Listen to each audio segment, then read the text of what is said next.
লাখ টাকা হলেও তার স্থান হচ্ছে পায়ে, আর টিপের দাম মাত্র 1 টাকা হলেও তার স্থান কপালে। ইতিহাস সাক্ষী, লবণে কখনো পোকা ধরেনি, কিন্তু মিষ্টিতে প্রতিদিনই ধরে, আবার পিঁপড়াও ছাড়ে না। মানুষ সোজা পথে চলতে চায় না, বাঁকা পথেই আগ্রহ বেশি।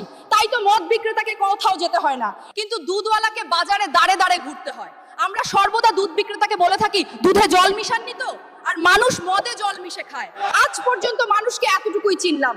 কচু পাতা দেখেছেন নিশ্চয়ই, ওপরে সবুজ আর ভেতরে চুলকানিতে ভরা। ঠিক তেমনি কিছু মানুষ আছে, বাইরে থেকে দেখতে ভীষণ সুন্দর পরিপাটি, কিন্তু ভেতরটা আবর্জনায় ভরা। সাপ দুধ খেয়ে বিষ উগরে দেয়, আর গরু ঘাস খেয়েও দুধ দেয়। সুতরাং দোষটা খাবারের নয়, পার্থক্যটা স্বভাবের। নিজের যোগ্যতা নিয়ে কখনো অহংকার করবেন না।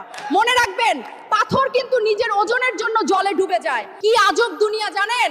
যার চোখে ঘুম আসে তার কাছে ভালো বিছানা নেই, আর যার কাছে ভালো বিছানা আছে তার চোখে ঘুম নেই। যার মনে দয়া আছে তার কাছে দেওয়ার মতো কিচ্ছু নেই, আর যার কাছে দেওয়ার অনেক কিছু আছে তার দেওয়ার মতো মনটাই নেই। এটাই বাস্তবতা।